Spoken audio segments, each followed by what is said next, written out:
నల్గొండలోని పానగల్లు ఛాయా సోమేశ్వరాలయంలో ఎన్నో ఏళ్ల నుండి దాగి ఉన్న రహస్యం ఎట్టకేలకు బయటపడింది. ఈ ఆలయాన్ని 10వ శతాబ్దంలో పానగల్లును పాలించిన కందూరు చోళులు నిర్మించారు. ఈ ఆలయంలో ఓ విశేషం దాగి ఉంది.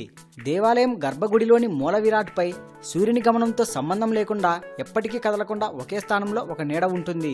స్వామివారిపై పడే ఈ నీడ కదలకుండా ఎందుకు స్థిరంగా ఉంటుందో, ఆ నీడ ఎక్కడి నుండి పడుతుందో కూడా ఇప్పటి వరకు జరిగిన పరిశోధనల్లో తెలియలేదు. అయితే తాజాగా ఓ ఫిజిక్స్ లెక్చరర్ ఈ రహస్యాన్ని ఛేదించాడు. తూర్పు, పడమర, ఉత్తరం వైపు 3 గర్భగుడులు ఉంటాయి. పడమర వైపు ఉన్న శివలింగంపై ఈ నీడ పడుతుంది. మిగిలిన 2 గుళ్ళు చిమ్మ చీకటిగా ఉంటాయి. మధ్యలో 4 స్తంభాలు ఉంటాయి. ప్రధాన ద్వారం వద్ద 3 గర్భగుడుల ముందు సిమెట్రిక్ సిస్టంలో 8 స్తంభాలు ఉంటాయి. మధ్యలో నిలబడి ఏ గర్భగుడి వైపు చూసినా వాటి నిర్మాణం ఒకేలాగా ఉంటుంది. 100 ఏళ్లుగా దాగి ఉన్న ఆ నీడ రహస్యాన్ని ఎట్టకేలకు సూర్యాపేటకు చెందిన లెక్చరర్ కనిపెట్టాడు. ఛాయా సోమేశ్వరాలయం కాకతీయుల కాలం నాటి నిర్మాణ శైలిని కలిగి ఉంటుంది. ఆ కాలంలోని భౌతిక శాస్త్రం ఆధారంగా కాంతిని దారి మళ్లించి ఒక నీడని గర్భగుడిలో పడేటట్టు చేశారు. పరిక్షేపణ కాంతి ఆధారంగా ఆ కాంతిని దారి మళ్లించారట.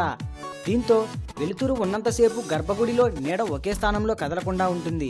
శివలింగంపై పడే నీడ కూడా ఒకే స్తంభానికి కాదట. 2 వైపుల నుండి వచ్చే కాంతి 4 స్తంభాలపై పడి పరిక్షేపణం చెంది గర్భగుడిలోని శివలింగంపై ప్రతిఫలించే విధంగా నిర్మించారట. ఇదండి ఛాయా సోమేశ్వరాలయంలో దాగి ఉన్న మిస్టరీ.